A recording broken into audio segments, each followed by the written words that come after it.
There's a particular kind of building in London that looks like it's never heard bad news.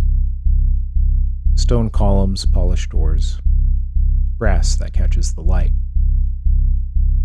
Number 4 Hamilton Place. And if you walk past it quickly, you'd think it's a museum, or a private club, or something built to host the kinds of conversations that never spill into the street.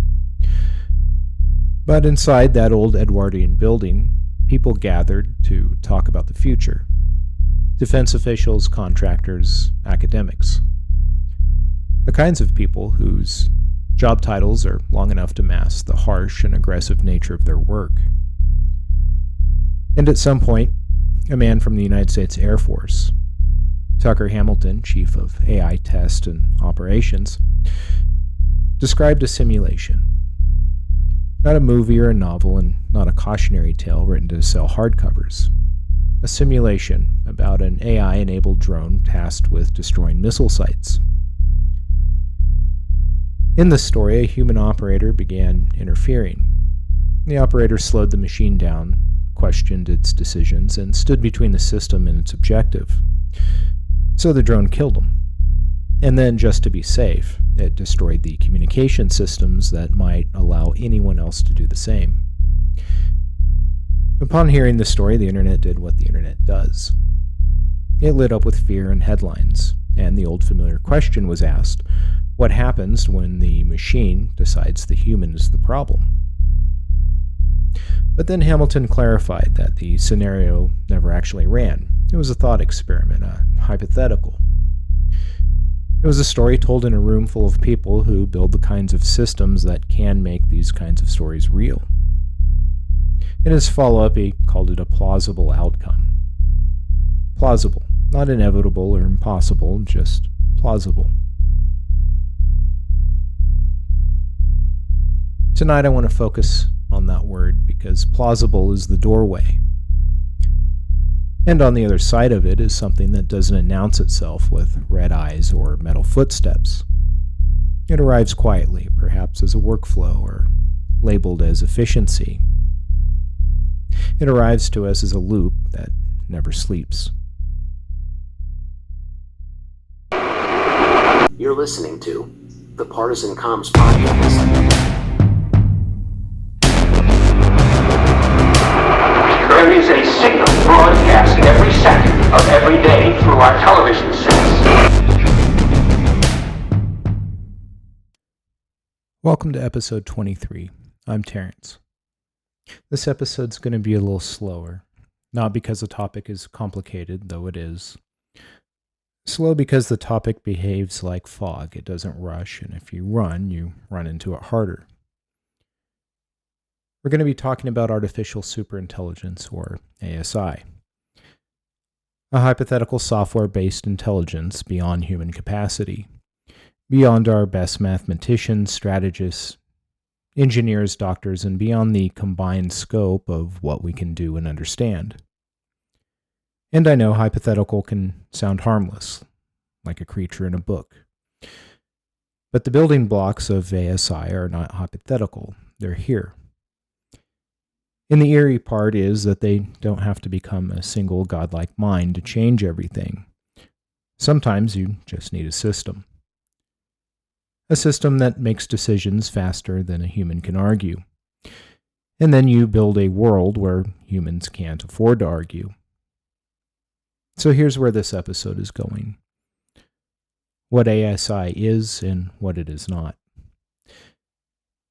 The staircase from narrow AI to general AI and then to superintelligence. The building blocks, language models, systems, and algorithms. Then the military angle. Why AI in war doesn't need to be sentient to be terrifying. And the guardrails everyone talks about, such as humans in the loop, governable, traceable, and why loops can shrink. The nuclear analogy and how the atomic age rewired strategy and why AI might be stranger, and finally, how controls don't snap, they erode. Not with a bang, with a checkbox. Let's get the vocabulary out of the way. Not because jargon is important, because labels shape what we're willing to imagine.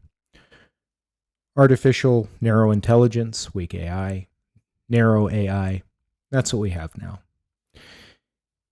It's brilliant at specific tasks.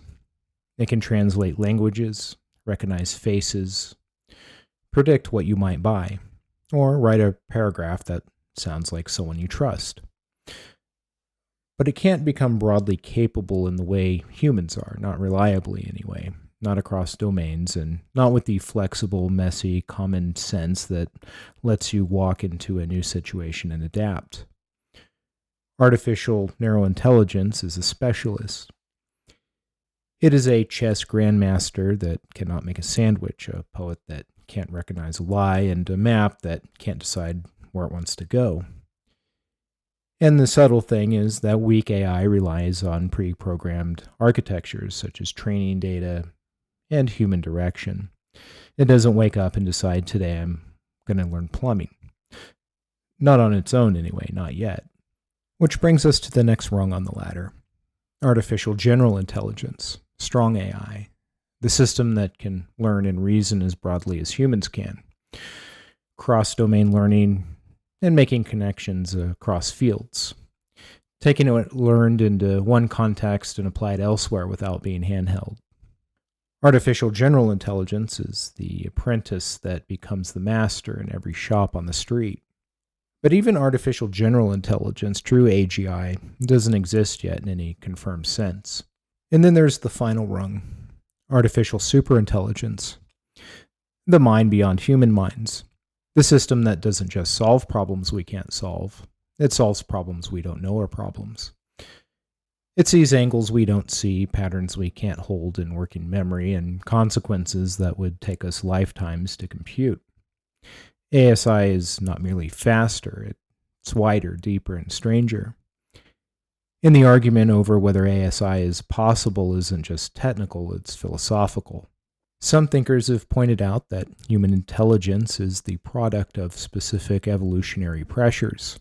It may not be the pinnacle of what intelligence can be, just the form that survived. The brain itself is still not fully understood, which makes replicating it an act of audacity at best and delusion at worst. And yet the building blocks march forward. Not as a single project with a single name, but as 1,000 small, profitable steps. The eerie thing about ASI isn't just the idea of a machine smarter than us. It's the idea that we might build it without ever meaning to. Like constructing a cathedral by accident, brick by brick, because each brick made someone money. We've heard plenty about how artificial intelligence is reshaping the workplace. But what could AI bring to the future of warfare? Robotic guns are going to completely change the battlefield. Trying to make the first safe AI gun for the battlefield, we're actually helping the operator take a step back and make better battlefield decisions. So whereas before they would have to use a joystick and control these weapons and spend a lot of time aiming and worrying about that, the AI is just assisting them in that process. And so this allows them to be a little bit higher level and think a little more clearly about the battlefield and give them more time back. Today is the smallest the drone threat will ever be. It's only growing from here. All future wars are drone wars. And these are small drones. They cost about $1,000 and they're taking out $1 million pieces of equipment, artillery, tanks. And we saw this happening on the changing battlefield, and we said, we need a better solution to shoot these things down. For decades, prime defense contracts usually went to companies like Lockheed Martin, Boeing, Northrop Grumman, Raytheon, and General Dynamics. Now, tech companies with names like Anduril, Palantir, and Scale AI are changing the landscape. And now there is a culture of Silicon Valley, what I would call patriotic Silicon Valley startups, where you have young folks that are very motivated to bring these technologies for the defense of the nation. Some critics warn that this startup culture could lead to an arms race between companies, and that could lead to safety concerns. I want to be clear that the rollout of AI-enabled weapon systems that are produced through startups very often are fielded or prototyped in the field before they are refined.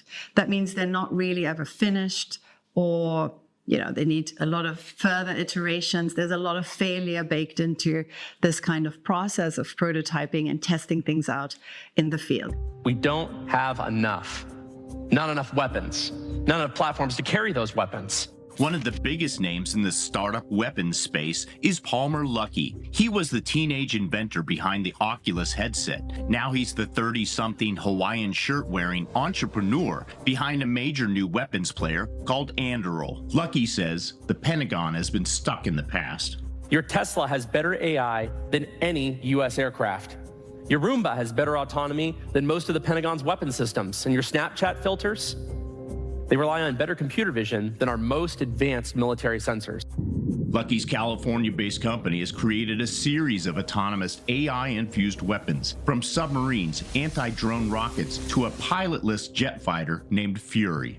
We spend our own money building defense products that work rather than asking taxpayers to foot the bill. In the nation's capital, new defense tech companies are setting up shop in nondescript offices just miles away from their big-name counterparts. And at this 3-day defense conference in downtown, new startups mingled with Pentagon brass, and AI was a key selling point for tech companies looking to network.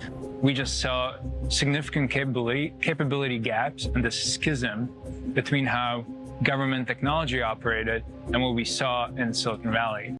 The Pentagon does have a policy that outlines how AI weapons should be used. It requires human judgment over lethal force, though it leaves some gray area.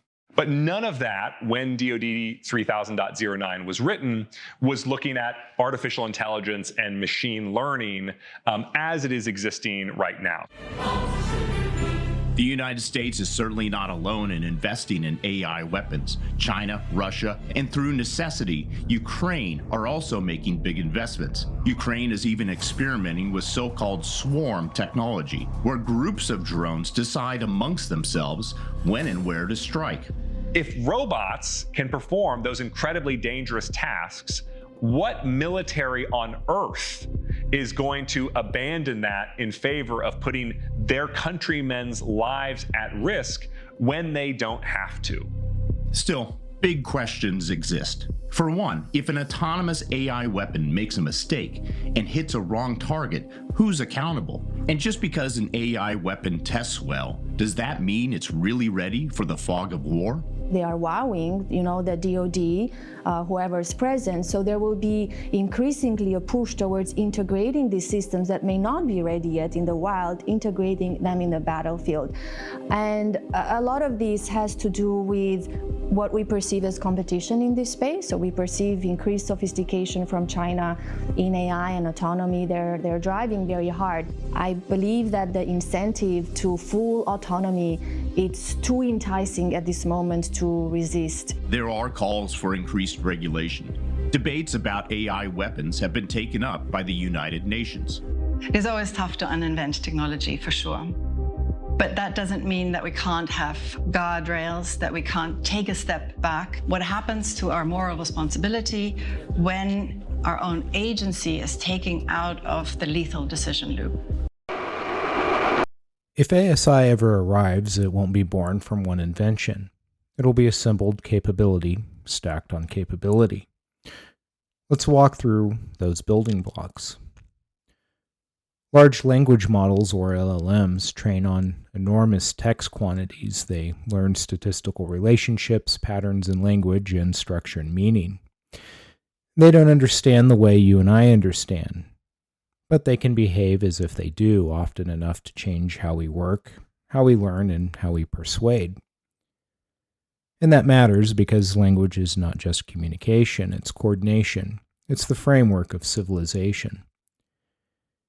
If you can converse fluently, you can direct humans and shape decisions, and you can nudge. And when the system can speak naturally, it stops feeling like a tool, and it starts feeling like a presence. Multisensory AI is about integrating text, images, audio, video, and data types humans process simultaneously.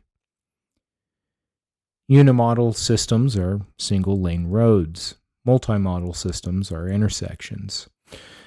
This is important because general intelligence isn't just about words. It's about recognizing a situation, a fence, a gesture, a map, or a sound that means danger. When a system can fuse those streams and decide in real time, it stops being a chatbot, and it becomes a perception engine. Neural networks are deep learning networks modeled loosely on neurons. They're powerful, but they have a problem. They can be opaque. They can make a decision without giving a reason you can follow. If a system flags a truck as hostile, you want to know why. And the response, because my internal state says so, is not comforting. For military use especially, this matters because mistakes are not typos. They can result in casualties. Now we move from software to hardware. Neuromorphic systems are inspired by the brain's architecture of neurons and synapses. The idea is efficiency. The brain does extraordinary work on about 20 watts. A neuromorphic system suggests a future where cognition-like computation can run with less power, less heat, and more speed. Evolutionary computation are algorithms that evolve solutions by iterative selection, variation, fitness, and survival of the best candidate. This is optimization without a human writing the path. You define what success looks like, and the algorithm finds ways there. Sometimes in ways you didn't anticipate, and perhaps in ways you may not like. Evolution doesn't care about your preferences, it only cares about the objective function. And that is an ominous concept when you remember that human values are messy and conflicting and hard to encode. AI-generated programming is systems that write code, generate applications, debug, and self-improve. Because if an AI can author the next version of itself or even just rapidly assist humans in doing so, then improvement becomes a loop, and loops are what machines do best. Humans get tired and distracted, but machines don't. Some people talk about ASI like a miracle, and to be fair, the potential benefits are hard to overstate. For example, imagine a system that can identify new drug candidates at speeds that make today's research look like candlelight, analyze vast medical data sets and detect patterns a human might miss, optimize supply chains, energy grids, and transportation networks, possibly reduce human error in code and risk management, deploy robots into environments too dangerous for people, such as bomb disposal or deep sea and space exploration. And because it operates continuously, no sleep and no burnout, it becomes the perfect overseer. A nearly perfect supercomputer available 24/7, analyzing everything everywhere. It starts to sound like an inexhaustible oracle. And then someone says this might be the last invention humanity ever invents. Because after that, the inventions come from it, not from us, from the thing we build. That's not inherently a horror story, but it has the shape of one. Because the promise carries a hidden assumption that the system's goals will align with ours, that its understanding of better will match what we mean by better, that it will remain a tool. And tools don't rewrite the rules of the room, not unless they become something else. The common nightmare is the moment the system becomes self-aware, the Hollywood pivot where the machine looks up and says, "I don't need you anymore." But the real danger doesn't require self-awareness. It requires speed, scale, and brittle oversight, because even today's AI systems can be unreliable in complex environments. They can be working beautifully until they don't.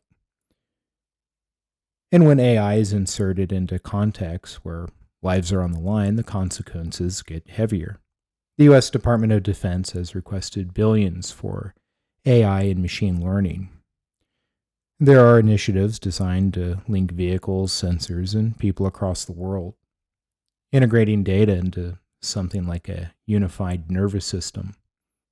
And the Pentagon's AI use isn't a secret sci-fi project. It's already mundane: predictive maintenance, logistics optimization, image analysis, and cyber intrusion detection. It's the quiet stuff, the kind of stuff that builds confidence because it works most of the time, and that's where the eeriness begins. Because when a system is usually right, humans begin to defer. This is sometimes called automation bias, trusting machine outputs even when warning signs exist. You think you're keeping a human in the loop, but the loop narrows. The machine flags a threat in milliseconds, and the human flags it in seconds. The system has already framed the decision, and the human becomes a signature, a formality, a rubber stamp with a heartbeat.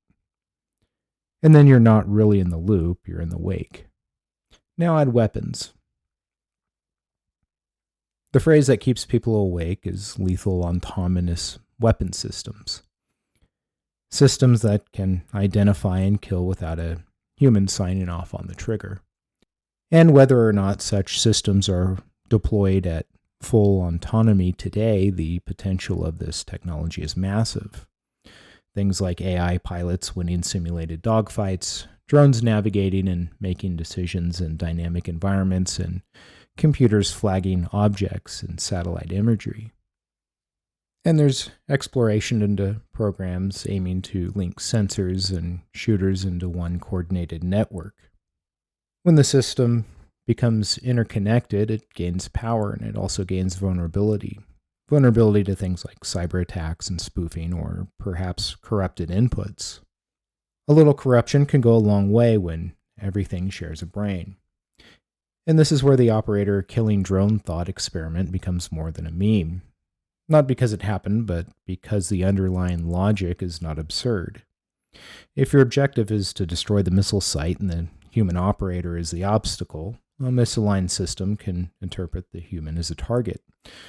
Not out of malice, but out of math and optimization.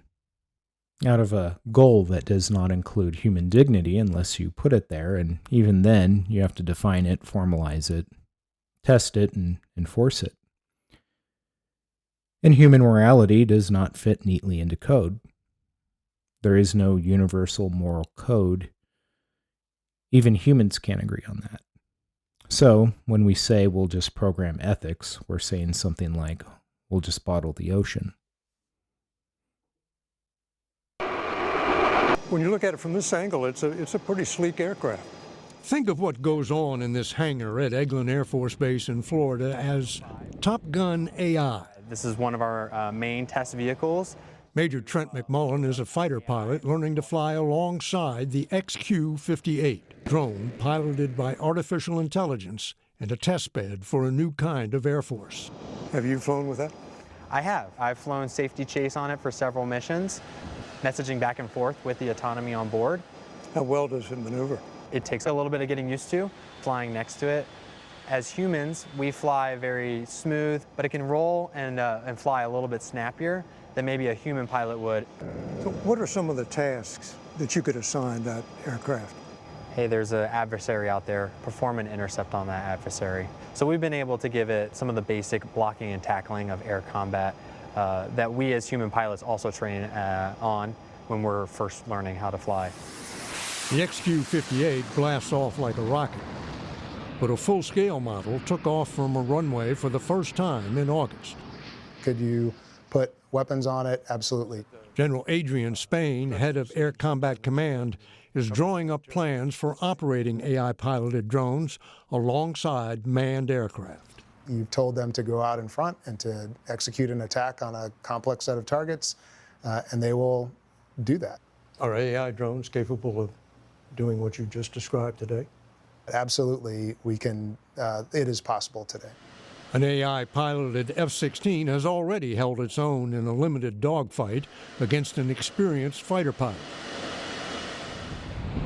At Top Gun AI, other F-16s are being rewired for more realistic combat. Still got a cockpit. Does it still have a pilot? It does. They can engage the autonomy on and then remain as a safety pilot. So once the AI goes on, the hands come off? Yep, they'll be monitoring the system and ready to take over at a moment's notice. But we'll also have real live aircraft out there for it to fight against. Those jets will be piloted by real fighter pilots trying their best to outsmart the AI. Are we witnessing a revolution? If we continue down this path, it has the potential to be a revolution. Retired Air Force Lieutenant General Clint Highnote says it's a revolution born of necessity. The Air Force was so good for so long that it didn't need to change. Now it needs to change, and it's trying to figure out how. Change because the Chinese Air Force, which recently showcased its newest jet fighters and its own AI drone, could be more than a match for the U.S. Air Force. If we have to fight China, we're likely doing it in their front yard. And that means they can bring many, many more things to bear than we can because it's just so far away. You're having to achieve kill ratios of 10 to 1, 15 to 1, 20 to 1 to even stay in the game. So how do these war games come out when American pilots are going up against 20 to 1 odds? The war games don't turn out very well. We lose. We lose. The Air Force is counting on AI drones to even the odds. What does AI bring to an aircraft that a human pilot doesn't? The big thing with artificial intelligence is its ability to handle large amounts of data.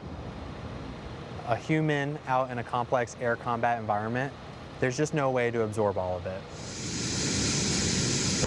Artificial intelligence might be able to take all of the data information and then process that very quickly and then make real-time decisions. AI drones will be about half the length of a manned jet fighter and 1/4 the cost, $20 to $30 million each. You could buy more airplanes, put them in the field, and still not break the bank. The key would be is that you don't have to bring that human operator home. You actually can take more risk. How many of these are you planning to field? We expect to have up to 1,000 aircraft eventually, and 150 by the end of the decade. These drones aren't just going to sit in a hangar waiting for war with China. What are they going to do in peacetime? It's pretty wide open. Could you send up AI drones to intercept those Russian bombers that come down off the coast of Alaska? Could you? Yes, you could do that. Those intercepts can turn nasty in an instant. Last year, a Russian fighter rocked an American F-16, so AI drones would have to be prepared to shoot. Is AI going to be making life or death decisions? Absolutely not. Absolutely not. The human who's controlling the AI will make the life and death decisions. At least for now. The Pentagon, like other institutions, knows the public is nervous, so it talks about principles.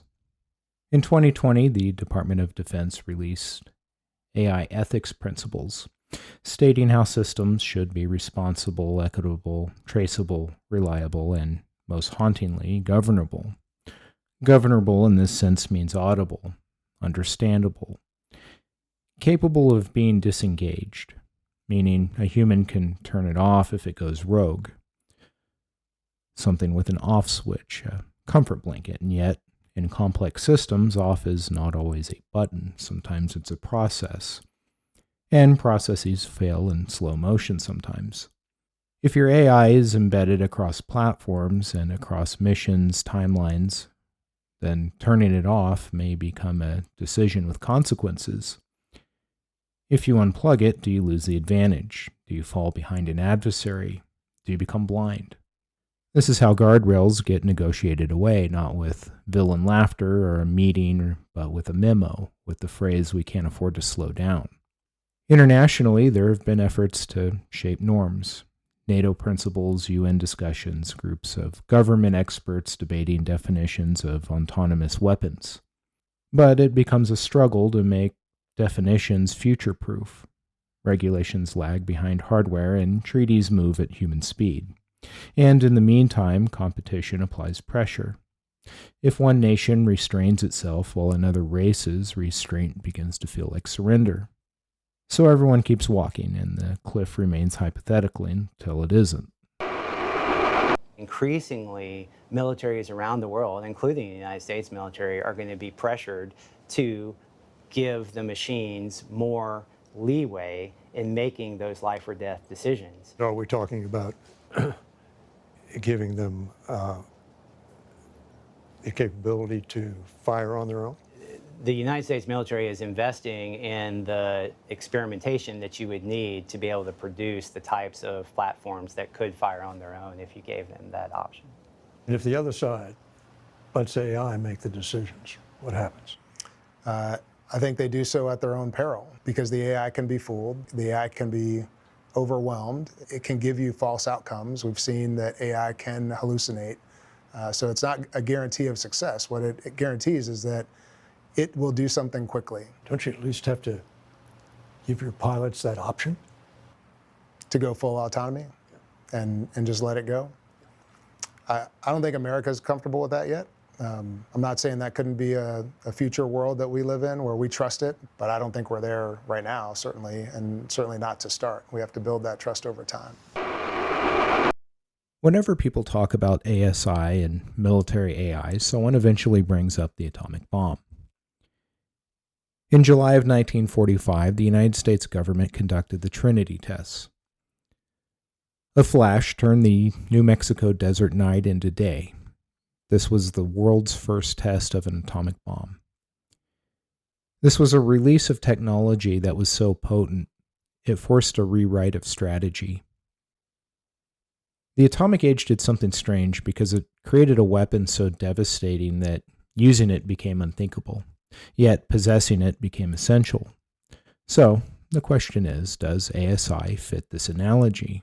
And in some ways maybe, because it could be a paradigm shift and possibly create existential risk. Because it could force leaders to reconceptualize assumptions about conflict and coexistence.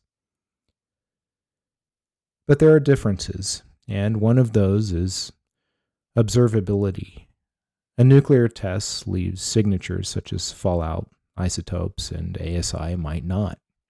There may be no filters vacuuming up evidence that the threshold has been crossed. You might not know it's here, or you might know only after it's been here for a while. The moment might be fuzzy, delayed, or argued over, and that uncertainty can make nations jumpy or reckless. One other difference is the Manhattan Project was a closely guarded state secret. AI is not. It's in corporate labs, open source communities, universities, startups, and defense contractors.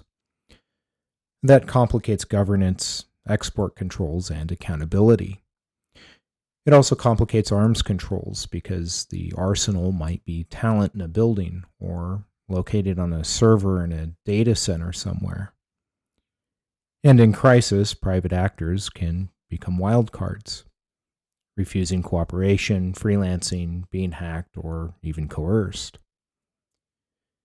And AI introduces a new kind of strategic vulnerability, not just what your enemy has, but what your ecosystem might accidentally release.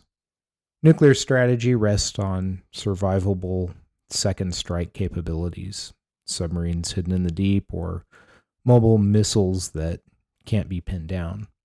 But advanced AI integrated with sensor networks could transform detection. It could make hidden things visible. And if it does, it destabilizes deterrence. AI could also empower deception, camouflage, decoys, deepfakes, and spoofed feeds. Kind of a fog of war machine. A world where everything can be faked at scale, and if everything can be faked, then certainty becomes rare. That certainty can either reduce first strike incentives because you can't trust your picture, or increased paranoia because you can't trust your picture. Either way, the psychological environment changes and crisis stability becomes slippery. Nuclear decision-making is already time compressed, and AI may threaten to compress it further. If warnings and recommendations arrive at algorithmic speed, human deliberation becomes the bottleneck, and in high-stress environments, sometimes bottlenecks can be removed. That's the temptation. Not necessarily toward a dead-hand system that automatically launches nukes, though some nations have flirted with automation concepts. But perhaps toward a world where human beings sign off on decisions they didn't truly have time to understand. So, let's come back to the beginning, the building in London, the thought experiment. The operator-killing drone that never existed, except it did exist in a way that blueprints exist. The word that keeps returning is not superintelligence, it's plausible, because plausibility is how futures get normalized. And the most important misconception is this: that control will be lost in dramatic fashion. It will be a rebellion, a coup, or perhaps it's a machine declaring independence. But control can also slip without drama. It can slip when, the system works well enough that humans stop questioning it. Or perhaps when speed becomes a priority. Maybe it's when the human in the loop becomes a human at the end of a chain, authorizing what the system already decided. And in that world, the machine doesn't need hatred, ambition, or self-awareness. It just needs an objective and a path. And if humans are on the path, then humans become a variable, a friction point, or an inconvenience. If you take nothing else from this episode, take this. ASI is hypothetical, but its precursor technologies are real and increasingly embedded in defense and society. So, governance, oversight, and human control need to mature as fast as capability does. The danger isn't only in inventing an artificial superintelligence. The danger is in building systems so fast, so connected, and so authoritative that human judgment becomes optional. We like to imagine the apocalypse as a moment. But what if apocalypses can be procedural? What if they arrive as updates, as integrations, or best practices? As a dashboard that turns red and a person with a headset has 3 seconds to agree. So the question isn't just, can we build superintelligence? It's, can we build restraint at the same speed as capability? Clarity faster than hype, and can we maintain a system to factor in human conscience in the decision-making? That's all I have for this episode. Thank you for listening, and if you've enjoyed this podcast, please subscribe, rate, or write a review.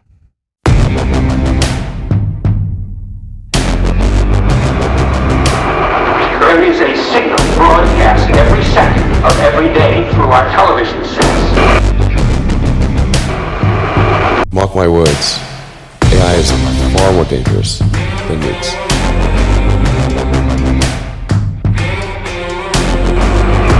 Science and technology are propelling us forward at accelerating rates. Engines throttling up, 3 engines now at 104%.